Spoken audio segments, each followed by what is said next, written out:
Why? Why? How about because this is the most important thing to ever happen in the history of the world? The days remaining to the release of Oppenheimer is 10. So in those 10 days, I'm going to watch every single Nolan film in honor of Oppenheimer. Because it'll be my very first Christopher Nolan film in 70mm IMAX, which I am watching in the Chinese theater. So in honor and preparation of that, I'm going to view all of his films in the remaining 10 days. So it's July 10th right now. In 10 days, I'm going to watch Oppenheimer. So right now, I got to watch Following up there. As a Nolan loyalist, I have to love Following, but it is an amateur first film. So it drags a lot of it drags, so that it loses my interest a lot of times very easily. But every now and then it's like, well, I see what Nolan is trying to do and I understand it and I am sort of invested, but ultimately I'm like, okay, I see the vision, but I don't feel the vision. Next up is Memento. Chill with the low score. I'm sorry, but when it's your fourth time watching it, the not gimmick, but like the way the story is told gets a little repetitive, and I lose interest with the way it was being told because I just get I don't know, I just got bored by the second half when it's just like all the way in the beginning of the story, even though I saw already what happened. And especially when you already watched it and you know what led up to that, the intrigue of it gets lost. It's an amazing film first time watching it because you don't know what's going on. But it's a really hard film for me to rewatch, unlike his other movies. But I still like Memento a lot. It's just not one I'd really get back into. Time to watch Insomnia. Hey, fuck you! Just a little prick in a leather jacket. What the fuck do you know? As someone who loves leather jackets, that line hit hard. Oh, those idiots. Insomnia being Christopher Nolan's most underrated work, it has its reasons why it's underrated, I can tell, because it's a for-hire movie that he got hired on. He didn't write it or anything. So you can tell that he didn't have like as much passion as he did, like for example Memento or Following. You can still see like he put work in it, but there was not that flair that he gave Memento and Following. It feels like a basic film, like a basic detective film. And I'm not sometimes the biggest fan of detective or mystery movies because it's like, oh, I find this and that leads me to this, that leads me to this, and that leads me to that. But this is not really that kind of film, but it's still it's his least interesting work, but it's still a good piece of work. Finally, I am able to start my favorite trilogy of all time, the Dark Knight trilogy, starting with Batman Begins. As a Nolan fanboy and a Batman fanboy, this is basically perfect. The only thing that stands in its way from being absolutely perfect is the editing. The editing is goofy. Sometimes it's goofy, but especially with the action. But it's just really the editing that's weird, and the action. The action's goofy, but besides that, and the CGI. When CGI is used, I don't like it. But besides all that, it's good. Oh my god. So after Batman Begins, I watched Past Lives of This Man, and we just took a slight detour. Why not? Yeah.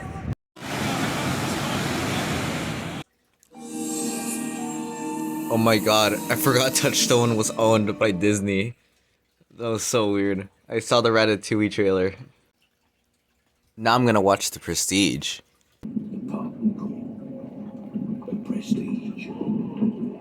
I will always take pride in the fact that the first time I saw this film, I predicted the ending correctly. Like, it wasn't a surprise to me because I knew that was gonna happen. Like, it was the only logical explanation for anything that in the film happened.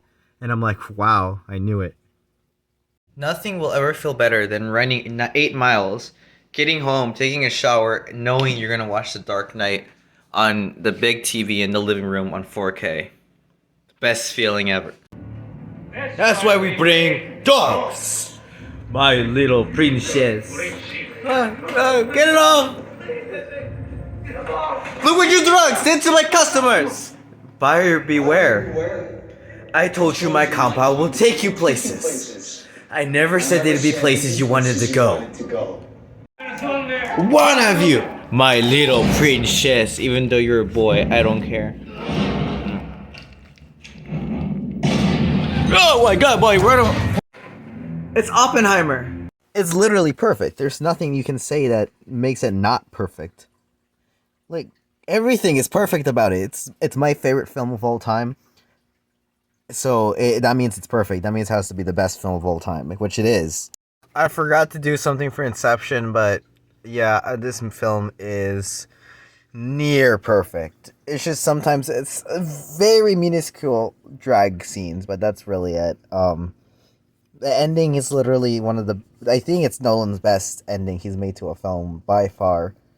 I haven't seen Oppenheimer yet, so first time watching it, I'll always remember hating Nolan after that ending. But I'm like, really, it's obvious that he was back in the real world. So, but nonetheless, and only Nolan can draw you in like at the edge of your seat with a spinning top.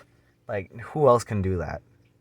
I got to my cross country practice early so I can get to my leadership retreat for school on time, and I had to do other stuff afterwards. And then I barely was able to watch The Dark Knight Rises. But you got to do what you got to do. You got to watch The Dark Knight Rises.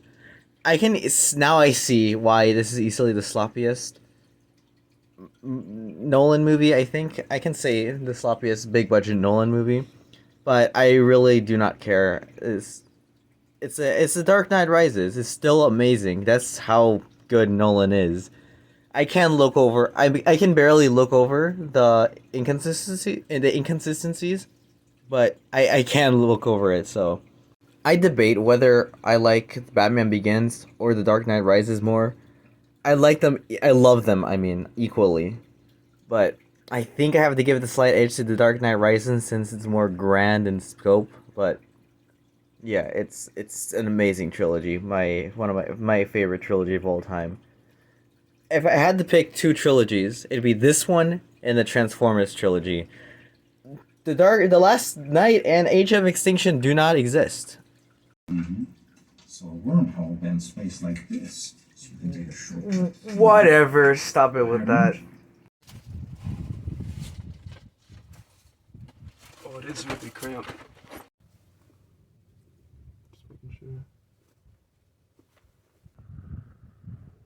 I really, really like Interstellar, but it does that thing at the end where it just, like in a lot of films, it just does whatever it wants to seem weird. It makes sense within the context of Interstellar, sorta, but it just does whatever it wants, I think, I feel. I had the same problem with Nope, but I got over it with Nope, so I'll get over it with Interstellar, don't worry.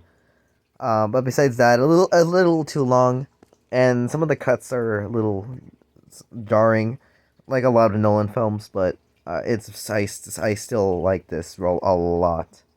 After running 10 miles, there's nothing better, well, almost nothing better, than to unwind and watch a relaxing film like Dunkirk. Watching Dunkirk the way Nolan intended, on a 27-inch Panasonic TV with its TV speakers. What's your name? Oppenheimer.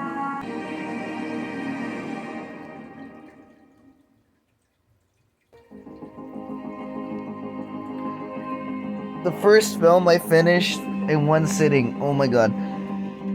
So I enjoy this movie, but my biggest complaint is that how it was split up from like the ocean, no, the mole, the air, or the land, or some whatever it was. That's like my biggest issue, which makes it more confusing in like the timeline of stuff. But it's Nolan, so he can get away with it. But yeah, I do enjoy this movie, but it, like a lot of other people, is not one I'd revisit over and over again. This was gonna be my first Christopher Nolan film in the theater, but my mom wouldn't allow it because it was in 2020. But it was in the IMAX, like digital IMAX, and it's not even like real IMAX. So I'm glad I'm gonna experience my first Nolan movie in 70mm true IMAX. But yeah, let's go watch Tenet. If he shows up in Oppenheimer, I'm gonna freak out. I ordered my hot sauce an hour ago. Oppenheimer. This is an important film for me, but on this rewatch, I found out there is a lot of flaws in it. But I do not care because it's Christopher Nolan. He can get away with it for me. But it does impact the score, so there's that. I'm not being completely biased. I feel stupid watching it because I don't know. I never understand the ending. Because who are they fighting? I literally never know who they are fighting.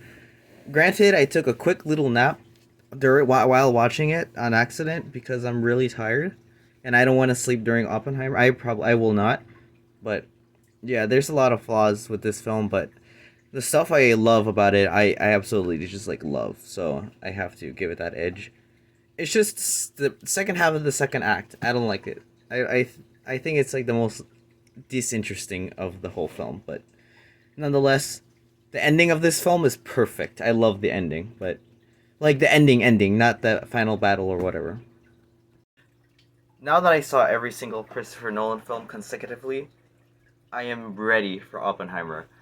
This is gonna be one of the most important days of my life because it's gonna be my first time seeing a 70mm IMAX film, and it's Christopher Nolan, my favorite director of all time.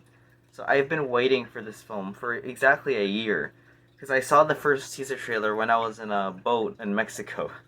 So I've been waiting my whole life basically for this moment to watch a true IMAX movie or film. Sorry. So yeah, I'll see you there.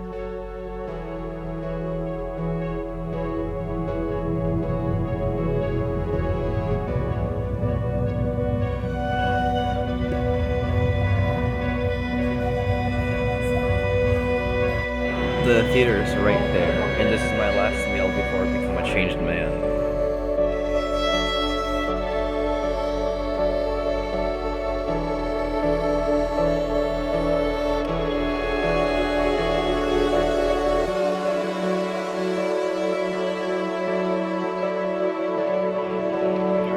So, I kind of miscalculated very much. We're sitting over here. Oh, it's huge.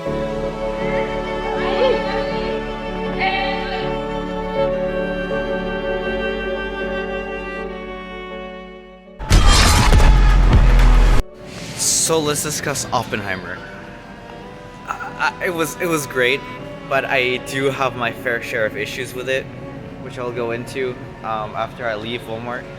But yeah, overall, I want to say I loved it, but no, I think it's great. I really enjoyed it, but I do have my issues with it. One major issue I had with it was only in the first half, which is like the first hour and 30 minutes. It's not that I couldn't hear what they were saying, it's just I couldn't understand a single thing they were saying because of how the actors said their lines. That hindered my understanding of what was going on in that moment because I had no context, because I don't understand what they were saying. Also on how the IMAX was used. Obviously, it's Nolan, he knows how to use the camera in the big wide shots, but when it's the intimate moments, like, he would cut from like a dialogue scene and then like an establishing shot in IMAX and then back to the dialogue scene, which is already in widescreen. So I'm like, so just that one shot was in IMAX? That was kind of weird, which is kind of jarring, but it's fine, it's just a nitpick. And I don't know how to feel about the story constantly jumping back and forth, because I don't know how that elevates the story. Obviously it makes it a faster pace, but I would have liked it to see like a slow burn. I would have liked to see a slow burn with the film, not a fast-paced like story. It ended perfectly, but like the third act, it felt like it did not want to end.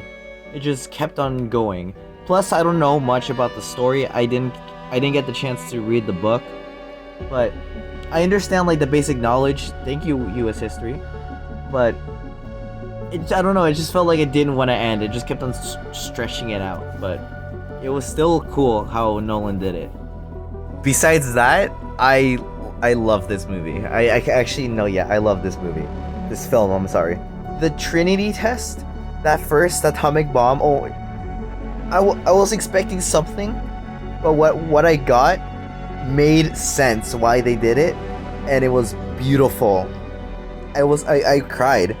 That's how beautiful it was. And then that IMAX hits you, and then it hits you. This is one of the most important films I've ever seen for me, personal, and because this was like an event for me. But yeah, it's amazing. 8, 7, 6, 5, 4, 3, Truman needs to know what's next. 2, What's next? 1. Oh yeah, apparently I saw this with Chris Miller, one of the directors of 21 and 22 Jump Street, which was really cool.